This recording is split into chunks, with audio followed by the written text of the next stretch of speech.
for any questions that he may have. No, thank you, Mr. Chairman, and I want to thank Ms. Tersenay for her powerful testimony. As you, Mr. Chairman, I was also very moved by her personal experience, but also her courage and bravery to speak out the truth, even though the threat from the CCP is very real. So, Ms. Tersenay, I just had a question for you. Can you explain to members of this committee why the CCP views the Uyghur Muslim culture and religion such a threat that it would open up concentration camps and commit these horrific acts of genocide? Tursunay xanımga sual. Men mo rahmetimni bildirmen, men mo şu oxşaş intayin təəssürləndim. Sizning cesurluğunuzdan intayin təəssürləndim. Mening sizden soraydigan savalim, bu partiya nemişqa Uyg'urlarning madaniyatini, Uyg'urlarning dinini, nemişqa Uyg'urlarning madaniyati va dinidan shundoq qo'rqaydigandu? Buni bir tushuntirib bera olasizmi?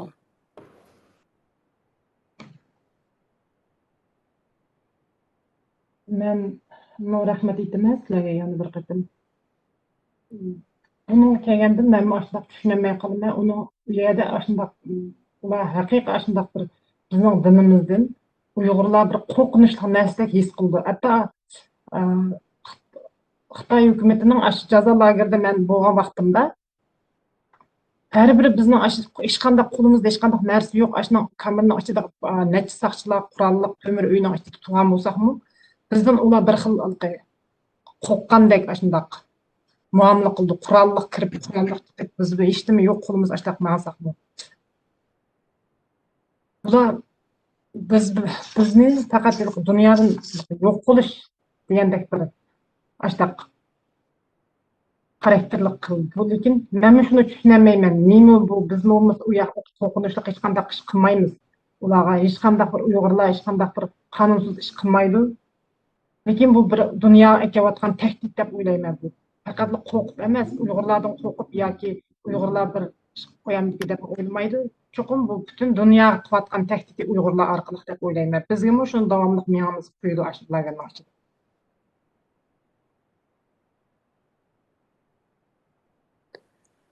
I also want to say thank you to you.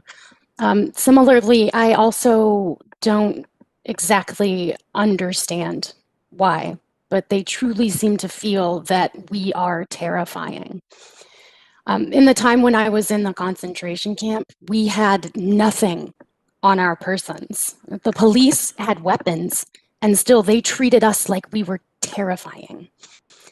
And it seems to me like they just want to get rid of us from this earth. I don't understand, but this really is a threat to the whole world, and I think that they are sending this threat to the world through what they are doing to Uyghurs.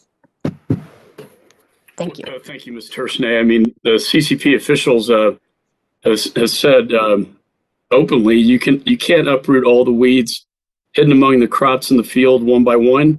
You need to spray chemicals to kill them all. If that doesn't speak to genocide, I don't know what does.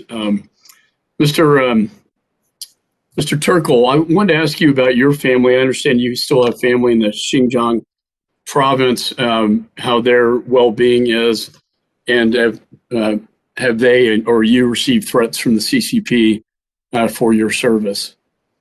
Thank you very much for asking that question.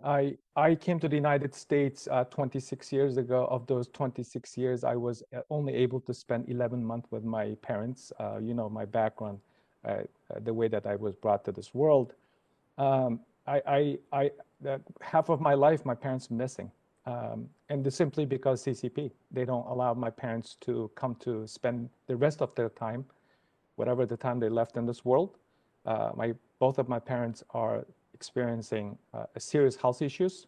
They have 5 American grandchildren, 2 American sons, and yet the CCP is preventing them to leave because of my prominence in the Uyghur human rights work, I've been dealing with on and off threats. But what is most egregious is that since I've been appointed as a commissioner to the U.S. Commission on International Religious Freedom, their pressure has been stepped up. I have been unsuccessful in my attempts to get my parents out of China, to take them to hospital to provide a proper care. That is not happening. I've been trying to reunite with my family since 2009, unsuccessfully. And final question. I think the naming and shaming is a great idea. The targeted sanctions, economic, on those profiting off slave labor and concentration camps.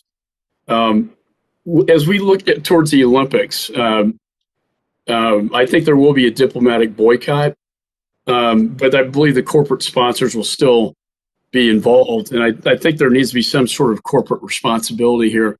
Can you and Mr. Millwood perhaps speak to what we could do in the Congress to instill this corporate responsibility as the Olympics, if and when they go forward? I'll speak briefly to that, if I may. First of all, thank you, Mr. McCaul, for that question.